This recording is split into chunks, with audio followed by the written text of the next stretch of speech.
Assalamualaikum warahmatullahi wabarakatuh. Halo ganti-ganti yang di Halo rumah. ganti-ganti. Apa kabar ganti-gantian di rumah? Aduh. Yang penting baik-baik be. Ini kan lebaran nih. Iya, lebaran. Nah, Lagi sudah dekat kan? Lebaran dekat lagi, tinggal hitung hari lagi, berapa hari lagi ya berapa kan? hari lagi kan?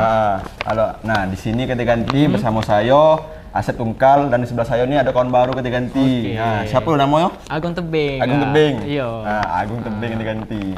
Tebing berarti daerah Tebing. Oh, iyalah Tebing tinggi. Oh, iya, namanya Tebing kan? Tebing ya. Nah, ganti-gantian di rumah. Di sini kami selama 1 jam ke depan akan mengawani ganti-gantian di rumah. 1 jam. Membawakan berita nih. Ada berita. Ada berapa berita nih kira-kira? Tadi kita tengok 9 berita. 9 berita. Oh, iya. 9 berita ganti-gantian di rumah. Tunggu baik, pantengin terus di depan TV. Oke, Pantengin ganti-ganti. terus ya. Oke, ganti-ganti. Oke. Tetap bersama kami di Iko Berita. Tak apa-apa.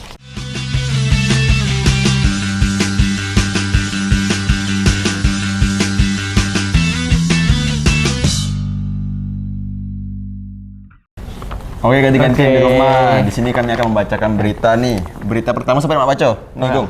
Saya aja lah kan. Nah, kamu aja. Oke, boleh.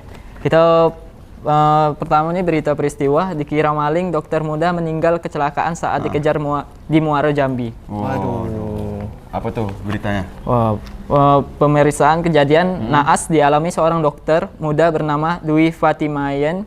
Pasal ia diteriaki maling oleh warga sehingga terjadi aksi kejar-kejaran antara kepolisian dari Polres Muara Jambi yang menyebabkan korban kecelakaan tunggal hingga meninggal dunia. Waduh, sangat mengerikan ya. Iya. Ini maka kan kita nih nggak boleh bersangka buruk dengan orang dulu. Oh iya, kita harus tengok dulu kan dia apa yang salah kan. Kalau memang dia salah kan tangkap. Yo, jangan dihakimi dulu. Hakimi dulu. Kita cari tahu informasi dulu. Oke, pemirsa penasaran dengan beritanya? Nah, mari kita saksikan dulu. Iko Dio, Berita Beginilah detik-detik pengejaran sebuah mobil Daihatsu Ayla oleh patroli Satlantas Polres Muaro Jambi sepanjang jalan lintas Sumatera dari simpang sekolah polisi negara Pondok Meja Mestong hingga berakhir dengan kecelakaan tragis di jalan lintas Jambi Riau Sekernan pada Jumat 29 Maret 2024. Diketahui korban yang meninggal dunia kecelakaan merupakan seorang dokter muda bernama Dwi Fatimahyen. Berdasarkan informasi yang didapat dari Polres Muaro Jambi, awal mula korban diteriaki maling oleh warga perumahan dekat SPN karena mengendarai mobil di jalan kampung dengan kecepatan tinggi. Ketika masuk ke jalan raya, kebetulan petugas Satlantas Muaro Jambi sedang melakukan patroli Kamtipmas dan langsung mengejar sembari memberikan peringatan sirine dan toa karena ditakutkan membahayakan pengendara lainnya. Aksi pengejaran ini diikuti juga oleh 3 warga yang mengendarai motor sambil meneriaki maling. Hingga akhirnya pengejaran terhenti pada jalan lintas Sumatera Jambi Riau Sekernan karena diketahui mobil yang dikejar tersebut menabrak tiang listrik dan ruko dengan kondisi korban sudah meninggal dunia. Kejadian tersebut membuat keluarga korban tidak terima. Pasiman selaku ayah korban saat ditemui pada 30 Maret 2024 mengatakan, anaknya yang diteriaki maling oleh warga tidak benar. Ia menuturkan bahwa anaknya baru saja berkunjung ke wilayah Bayung Lencir untuk meninjau ruko lokasi membuka usaha. Sembari Pasiman menunjukkan BPKB resmi kepemilikan mobil. Lebih lanjut ia berharap pihak berwenang mengusut kejadian ini secara adil sesuai dengan aturan hukum yang berlaku. Mobil anak saya, Pak. Ya. Mobil saya, cuma atas nama anak saya, Dr. Ika namanya. Jadi bukan maling, Pak ya? Bukan maling ya, Pak. Ya. Pamit dari rumah memang dia punya usaha di sana atau gimana tuh? Iya, pamit ke rumah tuh mau ke teman dia. Lalu mau mencari tempat kontrakan usaha. Ya. Dapat di Bayu Lincir sana. Tidak benar maling, Pak. Mobil ini, Pak, buktinya. Ini BPKB-nya atas nama Dr. Ika Puji Astuti. Ini anak saya, Pak. Yang korban tuh anak yang bungsu, Pak. Nomor 2. Ya, namanya Dr. Dwi Fatimahyen. Yang berwajib untuk diusut tuntas baik yang membuat masalah pertama yang menerikan maling itu, kemudian bagi orang yang mencelakakan anak saya tadi sampai terjatuh. Novia Putri Sanjaya, Halim Adrian, JEK TV melaporkan. Nah, itu beritanya, Bung. Saat memang semoga keluarga yang ditinggalkan diberi ketabahan, gitu ya. Lain kali kalau ada warga-warga ada maling dikira maling kan kita jangan langsung pukuli gitu. Iya, jangan mempersangka dulu kan dengan orang lain. Ya betul. Nah, lanjut kita berita kedua nih. Berita kedua lah. Langsung lah. Langsung. Berarti habis kau aku lagi baca kan? Iya, kau lagi lah. Nih, berita kedua, gantian di rumah. Polda Jambi berhasil amankan satu tersangka pengerusakan kantor gubernur di kota Jambi. Waduh. Nah, ini kayak berita lama nih. Oh, berita lama. Nah, ya, tapi kemarin ya. baru tersangka dapat nih kayaknya. Oh, dapat ya? Iya. Lanjut. Buntut dari perkembangan perkara kasus pengerusakan kantor gubernur kota Jambi yang dilakukan oleh supir truk batubara pada demonstrasi beberapa waktu lalu mulai menemukan titik terang. Pada Kamis, tanggal 28 Maret 2024, tim Polda Jambi telah berhasil mengamankan tersangka pengerusakan atas nama ARS usia 20 tahun. Oh, udah ditangkap ya dalang dari pelemparan di kantor gubernur ya? Ini 20 tahun muda nih ya. Oh, muda nih, aduh. Berarti dia lahir sekitar tahun 2000, kalau sekarang 2024. 2024. Berarti Iya, dia 2004 lahir. 2004 lah. 2004, 2003. Muda nih ya. Muda nih, jangan lah. Ya. Inilah, ini gara-gara emosi saat gitu ya lah. kan. Nah, jadi terjadi pengerusakan nih. Nah, daripada kita penasaran, mari kita saksikan dulu. Iko Dio, Berito ya. Pada Kamis malam 28 Maret 2024, tim Polda Jambi telah mengamankan tersangka pengerusakan kantor gubernur Jambi atas nama ARS usia 20 tahun yang diamankan di Jakarta, tepatnya di Jalan Tanah Merdeka, Kecamatan Ciracas, Jakarta Timur, pukul 19.00 waktu Indonesia Barat. Yang bersangkutan ditetapkan sebagai DPO berdasarkan bukti yang telah cukup sebagai pelaku pengerusakan. Bukti tersebut berupa rekaman video yang telah beredar dan viral di tengah-tengah masyarakat. Dari video inilah yang dilakukan upaya seperti pemanggilan terhadap tersangka, tetapi pemanggilan tersebut tidak diindahkan oleh yang bersangkutan. Hal ini disampaikan langsung oleh Direskrimum Polda Jambi, Kombes Pol Andri Anantra Yudhistira. Perkembangan perkara yang ditangani oleh Direktorat Reserse Kriminal Umum Polda Jambi, perkara pengerusakan yang terjadi di kantor Gubernur Jambi. Nah, tadi malam tim kami di Presmob dari Sudi Jakarta telah mengamankan satu orang DPO tersangka pengerusakan atas nama ARS usia 20 tahun, diamankan di Kota Jakarta, tepatnya di Jalan Tanah Merdeka, Kecamatan Ciracas, Jakarta Timur. Malam hari pukul 19.00. Ini yang merusak, yang melempar atau gimana, Bang? Betul. Perannya. Jadi kami sampaikan di sini, yang bersangkutan ditetapkan sebagai DPO berdasarkan dengan bukti permulaan cukup. Karena setelah melakukan pengerusakan, yang videonya telah beredar, yang viral di tengah-tengah masyarakat. Jadi dari situlah kita melaksanakan memprofil tersangka tersebut dan kita lakukan upaya. Upaya yang pertama adalah pemanggilan terhadap tersangka, namun tidak diindahkan karena kita sudah mendapatkan profil data orangnya. Kemudian kita keluarkanlah DPO. Saat ini tersangka masih berada di Jakarta. Barang bukti yang telah diamankan berupa baju yang dikenakan pada saat tersangka melakukan pengerusakan. Tim Polresta Jambi terus melakukan pemeriksaan dan tersangka akan segera dibawa ke Polda Jambi untuk diminta keterangannya. Diharapkan keterangan yang diberikan dapat memberikan keterangan baru terkait perintah untuk melakukan pengerusakan yang terjadi beberapa bulan lalu. Saat ini tersangka yang telah diamankan berjumlah 2 orang, yakni SK yang telah diamankan beberapa bulan lalu dan ARS yang meninggalkan kota Jambi setelah videonya viral, melewati jalan Sarolangun kemudian ke Sumsel dan ke Jakarta. Sebelumnya beberapa bulan lalu telah ditetapkan 5 orang tersangka, namun setelah kembali diperiksa terhadap saksi-saksi terdapat perkembangan. Lina Liska, JEK TV melaporkan. Nah, itu dia Gung. Videonya lah. Videonya. Oh. Jadi memang kita kalau demo boleh. Demo boleh, asalkan tidak merusak itu dia. fasilitas negara gitu kan. Apalagi yang dipakai juga dari masyarakat juga dipakai gitu kan. Dari pajak kan. Pajak. Nah, langsung lanjut lagi tuh. Lanjut lah. Oke. Untuk berita selanjutnya, Udah tuh. 2 bulan api sumur ilegal drilling masih berkobar. DLHD Suranti Kementerian Lingkungan Hidup di Batanghari. Oh, di Batanghari. Nah, ini langsung aja ya. Ah. Kobaran api illegal drilling yang berada di Semahi, Desa Jebak hampir memasuki 2 bulan terakhir. Ah. Tak satupun petugas yang berhasil melakukan pemadaman api sejak meledaknya sumur illegal drilling. Sementara DLHD Batanghari telah melayangkan ke Kementerian Lingkungan Hidup untuk dapat membantu pemadaman api. Waduh, ini ada Berarti kayaknya sumur bor nih, atau kayak sumur bor pula, sumur minyak berarti. sumur minyak ya, yang Kayaknya ilegal kan. Heeh. Waduh, ini tak ada pengawasan keamanannya nih. Iyalah, Kurang nih. ilegal kan namanya. Ilegal, namanya ilegal lah. Malah apa? Kita saksikan dulu lah. langsung Videonya aja. kita cuplikannya dulu yuk, ganti-ganti ya rumah. Oke, Iko Dio. Berito. Kobaran api illegal drilling yang tak mampu dipadamkan petugas sejak 7 Februari lalu. Hingga kini memasuki 2 bulan belum dapat dipadamkan. Berbagai upaya hingga meminta Pertamina untuk dapat melakukan pemadaman api, namun dengan alasan akses jalan yang menghambat menuju lokasi sehingga api illegal drilling tak mampu dipadamkan hingga saat ini. Zamzami, Kadis Lingkungan Hidup Batanghari, telah melakukan komunikasi bersama jajaran kepolisian Polres Batanghari untuk meminta Pertamina Jambi melakukan pemadaman. Namun hingga saat ini belum terrealisasi pemadaman lantaran akses jalan yang sulit dilalui.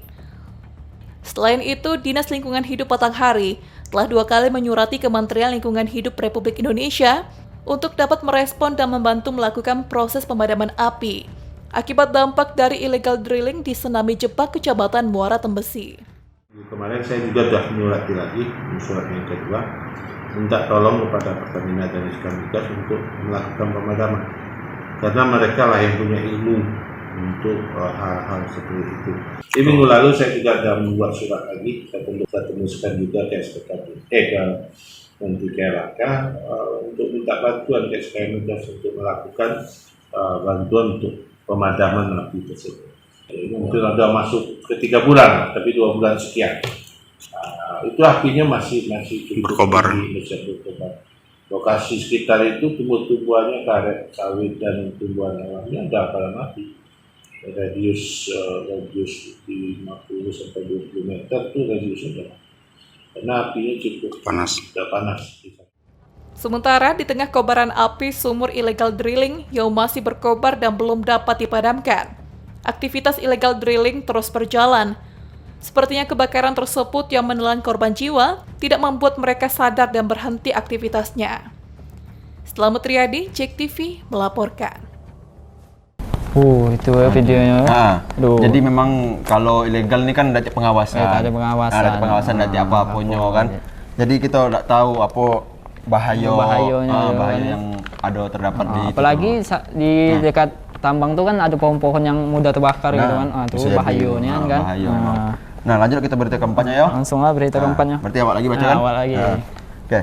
Nih, apa berita keempat nih ada kantor perwakilan pengawasan pertambangan di Gembok masa di Kota Jambi. Aksi unjuk rasa perkumpulan hijau di depan kantor perwakilan pengawasan pertambangan mineral dan batu bara Provinsi Jambi di Kelurahan Rawasari, Kecamatan Alam Barajo, Kota Jambi, Senin tanggal 1 April 2024. Ini ada unjuk rasa ini ya. Iya, berarti kayaknya masa warga nih kayaknya mungkin gara-gara batu bara ini tidak senang deh mungkin. Bisa jadi. Tapi daripada kita penasaran, mana nebak, kita nengok dulu cuplikannya dah. Langsung aja kan. Iko Dio, berita. Perkumpulan Hijau Jambi bersama masyarakat Jambi melakukan aksi unjuk rasa dengan menggembok kantor perwakilan pengawasan pertambangan mineral dan batu bara Provinsi Jambi. Direktur Perkumpulan Hijau Ferry Irawan menyampaikan bahwa dirinya mendesak Menteri ATR PPN mencabut izin HGU PT SDM dikarenakan menurutnya terbukti terlantar. Kemudian dirinya menyebutkan bahwa persoalan tambang dari hulu ke hilir terkait reklamasi, pengawasan dan konflik tambang hingga saat ini belum ada yang terselesaikan oleh kantor perwakilan pengawasan pertambangan mineral dan batu bara Provinsi Jambi.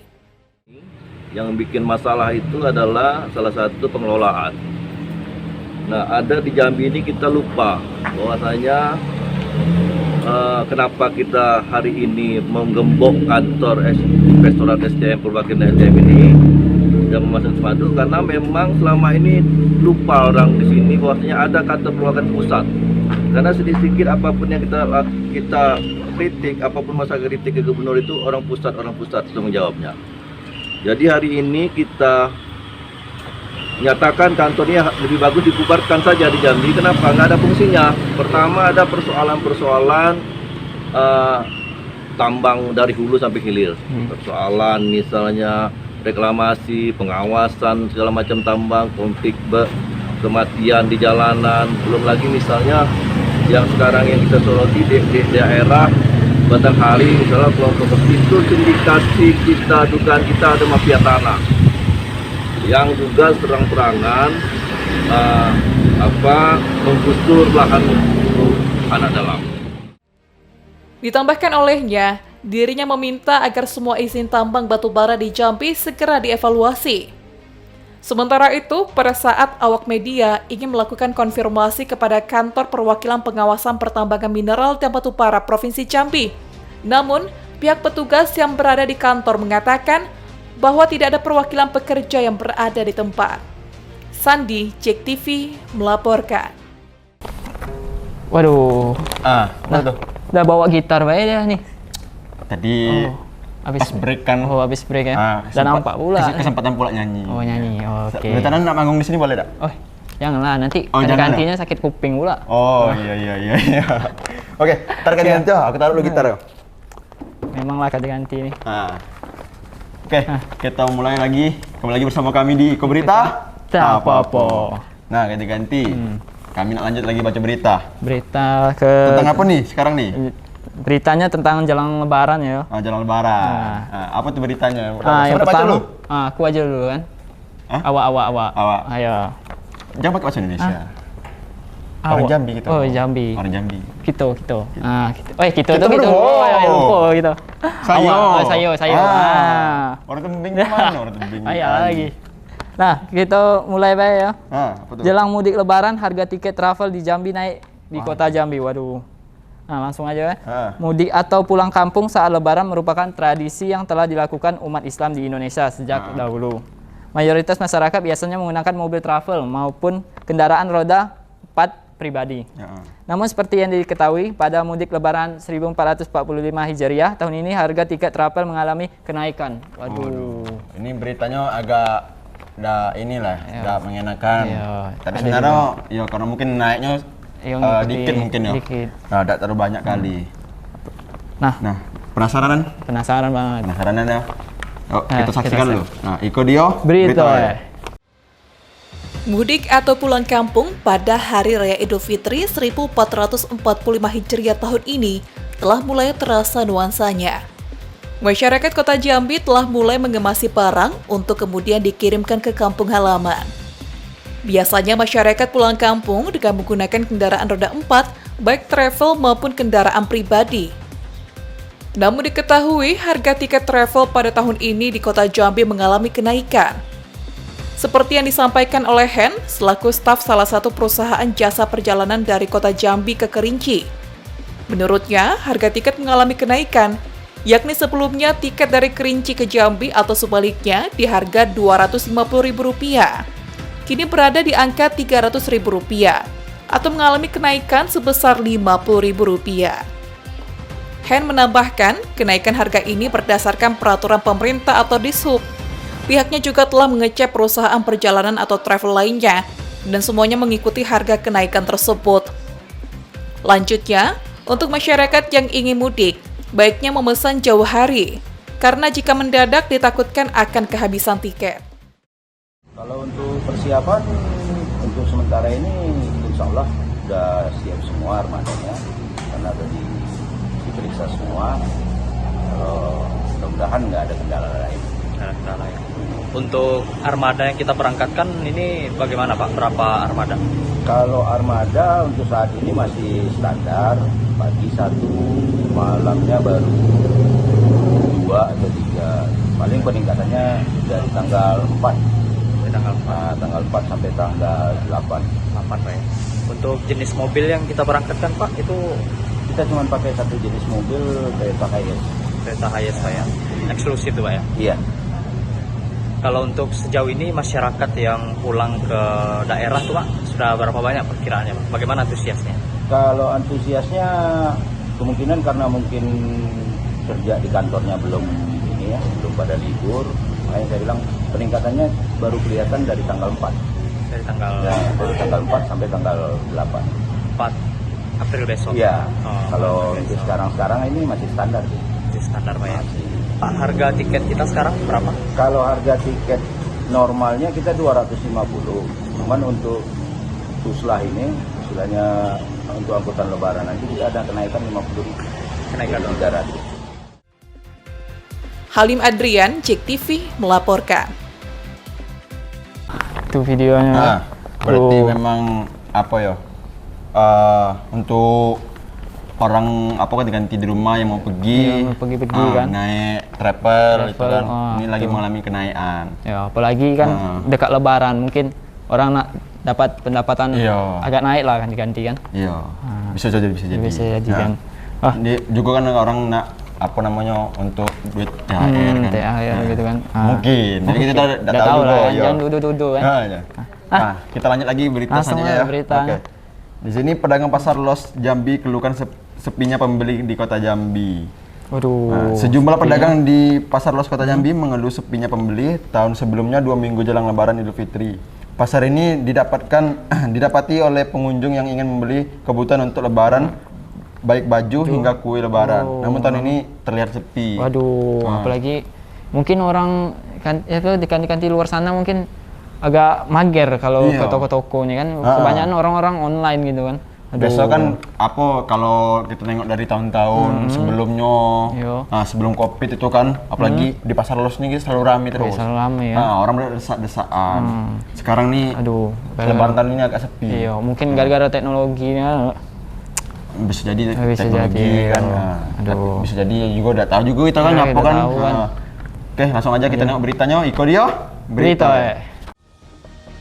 Beginilah situasi di Pasar Los Jambi. Pada lebih kurang 2 minggu jelang Hari Raya Idul Fitri 1445 Hijriah, terlihat sejumlah pedagang yang duduk-duduk di lapaknya sambil menunggu pembeli. Lorong-lorong lapak pedagang nampak lengang, tidak dipadati oleh pengunjung. Sepinya pembeli Pasar Los ini pun dikeluhkan oleh sejumlah pedagang dikarenakan berdampak pada pemasukan atau omset mereka sehari-hari. Pedagang pakaian Indriati misalnya, dirinya membeberkan jika penjualan pada tahun ini dirasa anjlok atau turun drastis dibandingkan tahun sebelumnya. Pokoknya nggak bisa diungkap lah rasanya tuh turun drastisnya kan pedagang sekarang. Ada ibu bingung kan? Hanya kawan-kawan kesini gimana? Kalau dibilang ya duduk 3 jam nggak ada pembeli satu. Hal yang sama juga dirasakan oleh Henry. Penjual aksesoris ini mengaku pemasukan yang didapat jauh menurun dari tahun sebelumnya. Terkadang per hari dagangannya hanya terjual senilai Rp20.000, bahkan hanya cukup untuk membayar sewa lapak selama 1 bulan. Tahun-tahun kemarin jauh nih, karena memang faktor ekonomi sekarang anjlok. Oke, kalau penjualan Bapak sekarang sehari itu bisa jual berapa nih? Bisa laku 20.000, bisa 10.000 karena nggak pelaris pun ada. Oke. Bapak buka dari kapan nih kalau untuk di sini? Atau sudah lama berjualan? Sudah lama. Sudah lama. Tapi untuk tahun ini memang, nggak perlu disebut lagi. Makanya tempat ini pada orang nggak mau ngambil semua. Banyak yang nggak minat karena ekonomi. Biasanya kan full semua diambil orang. Jadi karena ekonomi lagi macet sekarang, ya mungkin ini kayak jadi lebaran kayaknya. Sejumlah pedagang ini juga beranggapan jika sepinya pengunjung pasar tersebut dikarenakan masyarakat memilih untuk berbelanja di toko online. Ada juga yang berpendapat jika orang enggan berbelanja di sini dikarenakan harus membayar retribusi pasar dan juga biaya parkir. Tak sedikit juga spekulasi jika sepinya pembeli disebabkan oleh belum menerima gaji maupun THR untuk membeli kebutuhan lebaran. Pasar Los Jambi tidak asing, bahkan cukup populer di tengah masyarakat. Selama bulan Ramadan, pemerintah menyediakan tenda dan lapak untuk pedagang di area depan. Di pasar ini tersedia berbagai macam kebutuhan lebaran, mulai dari pakaian, tas, sandal, perlengkapan sholat, aksesoris rumah seperti gorden dan taplak meja, hingga kue lebaran. Lina Liska, JEK TV, melaporkan. Nah, videonya kita tadi yang awak katakan tadi kan. Iya. Jadi memang tahun sebelumnya memang pasar los nih selalu ramai terus. Nah, tahun ini mengalami sedikit penurunan. Nah, ganti-ganti kalau nak ke pasar enak langsung ke sananya aja langsung. Nah, baju lebaran. Bentar lagi kan, hitungan Nah. berapa hari lagi nih lebaran? Mungkin 10 hari lagi mungkin. Udah nyampe. Udah nyampe ya? 8 hari lagi gitu. Aduh. Nah, langsung aja kita berita selanjutnya ya. Oke. Siapa lagi? Aku lah. Oke. Boleh. Ini ganti-ganti berita. Penjualan kerupuk kletek khas Tungkal meningkat di Kuala Tungkal, Tanjab-Bar. Waduh, mantap nih. Kerupuk kletek merupakan makanan khas masyarakat kota Kuala Tungkal. Selain menjadi makanan sehari-hari, kerupuk kletek juga kerap menjadi oleh-oleh bagi masyarakat luar yang berkunjung ke Kuala Tungkal. Berbeda dengan hari biasa, selama Ramadan penjualan kerupuk kletek meningkat. Waduh, ini kita harus bangga nih apalagi di Provinsi Jambi kan. Iya. Biar kita ningkati kualitas produk di Provinsi Jambi. Betul. Ini kan makanan khas di Kuala Tungkal pula. Berarti emang kita harus menaikkan makanan daerah kan. Nah, tahu kerupuk kletek kayak apa bentuknya? Panjang-panjang lah gitu. Kayak panjang gitu ya? Yo, gitu, melengkung dikit lah. Awak ini tidak tahu pula bentuknya mana. Nah, makanya penasaran kan. Iko dia. Berita. Berkah tersendiri bagi para pengrajin kerupuk kletek yang ada di kota Kuala Tungkal selama Ramadan. Dijual dengan harga relatif murah yang akan menjadi hidangan saat Hari Raya Idul Fitri mendatang. Penjualan kerupuk kletek meningkat dan banjir pesanan. Meningkatnya penjualan kerupuk kletek dibenarkan langsung oleh Armia. Menurutnya, selama Ramadan ini penjualan kerupuk kletek berbanding jauh dari hari biasanya. Ini dikarenakan banjir orderan pesanan kerupuk kletek, baik pesanan dari warga Kuala Tungkal maupun warga dari luar kota Kuala Tungkal seperti dari Jambi dan kabupaten tetangga lainnya. Diakui Armia, jika di tahun ini antusias masyarakat yang membeli kerupuk kletek cukup fantastis. Ditambah tahun ini mudik lebaran diperbolehkan, tak khayal kletek menjadi oleh-oleh buah tangan ketika pulang kampung. Jualan rame lah. Rame ya. Dibandingkan hari biasa peningkatan berapa persen sih? 2% ya, sangat 2%. Hampir 50% lebih juga dah. Lebih naik. Berapa sekarang sih kalau bulan Ramadan? 12.000 ya. Sebelum puasa sudah banyak pesannya.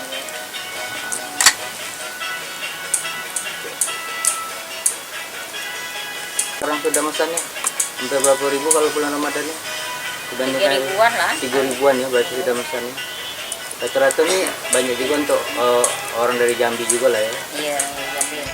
Hal senada juga diungkapkan oleh Maria. Penjualan kerupuk kletek selama Ramadan ini cukup meningkat, sedangkan untuk harga kerupuk kletek sendiri dijual dari harga 10.000 hingga 12.000 per bungkusnya. Apa Kak? Biasanya. Sama ya. Kalau harga berapa kita jual Kak? Tetap 10.000. Tetap 10.000 ya, dan naik ya. Mungkin kalau ini banyak yang mesan juga di bulan Ramadan. Iya. Berapa kalau orang tuh sekali mesan Kak untuk kebutuhan lebarannya? Kadang 250 bungkus. 250 bungkus ya. 100 orang luar lah yang banyak. Orang luar ya banyak ya. Kalau berpuasanya kita tetap setiap hari lah. Setiap hari ya weekendnya. Kalau hari biasa kan ya. Berarti bagi Anda yang sedang berada di kota Kuala Tungkal, tidak ada salahnya untuk mencicipi kerupuk kletek udang khas Kuala Tungkal. Sebab penjual kerupuk kletek dapat dijumpai di sepanjang Jalan Kalimantan, kota Kuala Tungkal. Surya Kurniawan, JEK TV melaporkan. Nah, ganti-ganti. Kembali lagi di kita berita Iko berita. Iko berita ya? Bukan itu. Aduh, Iko berita. Ya soalnya tadi habis beli kerupuk tuh. Bukan beli kerupuk sebenarnya. Apa? Kayaknya memang antara dua nih. Kurang air minum. Aduh, Yang malu kedua pula aku. umur. Berapa umur awal?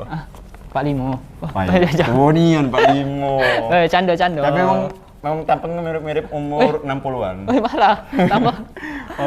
Oke. Ganti kembali lagi bersama kami di Iko Berita. Tak apa-apa. Nah, di sini kita segmen terakhir nih, ganti-ganti. Nah. Siapa baca berita pertama nih? Saya aja lah dulu lah. Nah, kau terus. Oke, boleh. Oke. Nah, ini berita diganti-ganti perbaikan jalan nasional Pekanbaru sampai Jambi mulai dikebut di Muaro Jambi. Oh iya. Perbaikan jalan nasional antara Pekanbaru Riau menuju wilayah Kabupaten Muaro Jambi hingga perbatasan wilayah perbatasan antara Jambi dan Sumatera Selatan. Jelang masa mudik Lebaran tahun ini mulai dikebut pengerjaannya. Perbaikan tersebut meliputi penyempurnaan badan jalan maupun penutupan kondisi jalan berlubang di ruas jalan nasional lintas timur Sumatera di Muaro Jambi. Berarti ini beritanya agak untuk cukup menyenangkan. Untuk ganti-gantiin di rumah kan mau balik ke arah kemana nih? Dari ke arah ke atas berarti kan? Ke atas, dari dia kan soalnya dari Pekanbaru Jambi kan? Ke Jambi. Ini memang jalan sudah mulus. Nah, udah bagus mulai diperbaiki oleh pemerintah Jambi. Semoga pas Lebaran besok udah selesai. Nah, dia enak kan jalan-jalan kan. Nah, langsung aja penasaran kita. Penasaran dengan beritanya? Iko dia. Berita ya. Perbaikan ruas jalan nasional lintas timur Sumatera wilayah Kabupaten Muaro Jambi terus dilakukan oleh pihak Balai Pelaksana Jalan Nasional atau BPJN. Hal ini merupakan persiapan menjelang datangnya masa arus mudik dari wilayah Pekanbaru Riau menuju wilayah Kabupaten Muaro Jambi hingga wilayah perbatasan Provinsi Sumatera Selatan. Jalan nasional yang selalu ramai dilintasi oleh warga setiap masa mudik Lebaran dalam setiap tahunnya ini kini mulai dibenahi dan diperbaiki agar terbebas dari jalan berlubang serta kerusakan lainnya. Sehingga pemudik dari arah Pekanbaru Riau menuju Kabupaten Muaro Jambi dan Kota Jambi dapat berjalan lancar dan nyaman di saat mudik Lebaran. Pihak petugas perbaikan jalan nasional tersebut juga menargetkan pada H-9 atau H-10 Lebaran Idul Fitri 1445 Hijriah tahun ini, sehingga warga masyarakat dapat lancar dan nyaman saat melewati jalan nasional lintas Sumatera di wilayah Kabupaten Muaro Jambi. Ini jalan yang dianggap kita pekerjaan tersebut jalan nasional yang mungkin menjelang Lebaran nanti mau kita kerjakan untuk penutupan lubang agar jalan tersebut baik dan lancar dalam arus mudik tersebut. Tapi seterusnya lagi PPKM selanjutnya itu dari batas Riau dan seterusnya itu Pak. Rencana kita, target kita sekitar Amin 10 Pak, Amin 10 sampai Amin 9 ini ada. Sudah selesai ya? Untuk selesai Pak jalan tersebut, dan jalan tersebut dianggap sudah tertutup semua lubang tersebut. Novia Putri Sanjaya, Cek TV melaporkan. Nah, videonya kita tengok kan. Itu dia beritanya, Dak. Nah, jadi ganti-ganti kalau nak nunggu di aspal dulu habis Lebaran bae. Ini sementara kan kita doakan be. Semoga pas Lebaran udah dimulai di aspal ya kan. Amin. Sekarang baru sebatas penimbunan be. Penimbunan. Biar apa kan mungkin ada jalan-jalan yang rusak, yang mungkin lubangnya itu dalam kan. Dalam ya. Apalagi besar-besar lubang kan. Besar. Jadi biar itu juga lah biar orang tidak macet kan. Tidak macet. Iya. Ada orang lagi pas malam-malam nggak tahu tiba-tiba masuk lubang kan ngeri tuh. Iya, apalagi terjatuh pula. Terjatuh pula itu ngeri emangnya kan. Iya. Apalagi udah sejam gitu. Rupa yang kawan ganti di rumah nih. Terasa. Nah, apa? Tutup lah. Tutup lah lagi ya. Habis dah beritanya. Habis juga berita ganti di rumah. Nah, ganti-ganti di rumah. Ini kan kami mau Lebaran nih. Iyalah. Kita minta maaf dulu nih ganti di rumah. Kalau ada salah, ganti-ganti di rumah mohon dimaafkan. Oke, mohon maaf Idul Fitri 1945 Hijriah. Minal aidin wal faizin ganti-ganti di rumah ya. Oke, ganti-ganti tetap saksikan Iko Berita Tapa Pos tiap jam berapa? Jam 5 sore. Jam 5 sore. Hari? Bulan puasa. Hari apa? Hari Rabu lah. Hari Rabu. Jadi ganti-ganti di rumah setiap hari setelah belum puasa nih kita tayang jam 5 dimajukan. Ganti-ganti ya. Oke. Kami undur diri dulu ganti-ganti. Undur diri. Bersama kami di Iko Berita Tapa Pos.